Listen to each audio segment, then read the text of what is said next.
Good afternoon, it's Neil Spade again. What's turning out to be a busy old Sunday. I'm up at the moment at Beacon Field, which is just on the border of Basildon and Thurrock, where I've done a couple of reports in recent days about a group of travellers who have now ascertained we're actually here for 14 nights. They moved off last night and the site has now been left. And it's interesting, you hear certain stories. A local councillor, Kerry Smith, has already asked Thurrock, the Essex Council or Basildon Council, clear up this fecal-ridden mess and send a bill to Thurrock Council. Well, having just walked the site, I can tell you that it's nowhere near as bad as that sounds. And the people you can see in the distance in the film are, one is a representative of MP Stephen Metcalfe's office and the other the local council and a local resident who has actually just told me that, and they've some experience of travellers on this site, the particular group who were here were among the best that have been on here and were relatively tidy and clean. I'll show you a site in a minute where there's a bonfire and bits and bobs. I want to have a walk around the park so you can all see for your own eyes, and that's what's important. I understand that the travellers actually here were, although nobody will confirm it, came from Rayleigh, where there was a large encampment of travellers and they were moved on, or a number moved on voluntarily to find a new place because of COVID rules, and this was perceived to be an area where they could move to in safety. So maybe there was an element of coronavirus management actually going on there. I'm also advised that the leaders of councillors across Essex may well be having a summit meeting of some description this week to discuss the issue surrounding travellers and the government guidance. The travellers that were on here, as I say, were relatively well disposed to the environment, although as you can see they did have a bonfire, and well, several bonfires. You can also see here they've actually been very generous and left a whole load of bottles full of beer.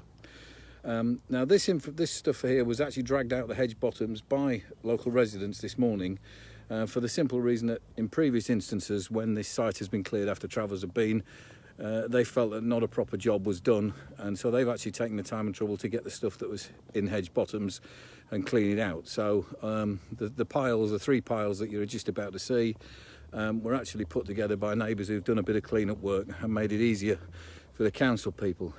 Anybody wants a bit of artificial grass, there's a couple of nice strips here, who knows where that's come from. And the hedge bottom, as I say, remains fairly clean, and you can see that the park is now currently being used by families. The park is actually locked. The park ranger Nick made the decision to lock the external gate to the car park, I believe, so I've just been told, because there still is access otherwise, and they didn't want a return of another group of travellers. Reference was made to fecal-ridden debris and various other things and human waste. Well, to be fair, this is not particularly pleasant. There are nappies. There's certainly clean-up paper there with a mess on it. And again, I'm told this was pulled out of the hedge bottom, so it's easy for people to gather up and clean rather than sitting in the hedge bottom where kids might find it.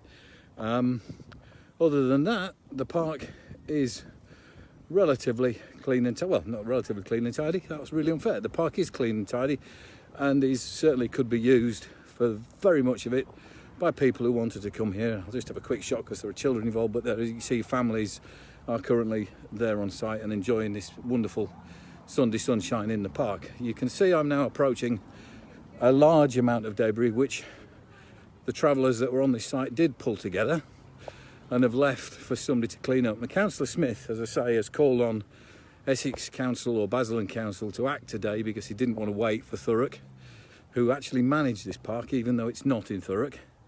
It's a very complex local government situation regards who is responsible for what in country parks in this neck of the woods and where the actual boundary lines are. In fact, I've just been speaking to, as I say, the member of the local Conservative group who's well connected, and he wasn't sure where the lines were drawn.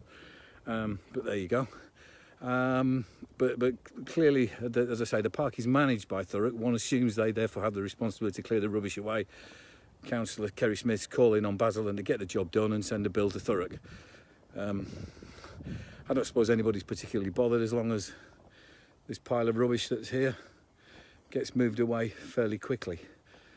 As you can see, the park gate is currently locked, big padlock on there, which prevents access to the site. I've also been informed, and I came up here the other day, that that gate was left open, and the travellers who did arrive came in and removed one of these wooden bollards which prevents entry. The police were aware of this, but because they removed it rather than destroyed it, and I'm not quite sure what the definition is drawn, that's how they came in and out, and you can see the hole where it used to be, but we're talking about the minutiae of detail in terms of gaining access there.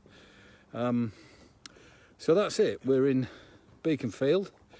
The travellers have gone.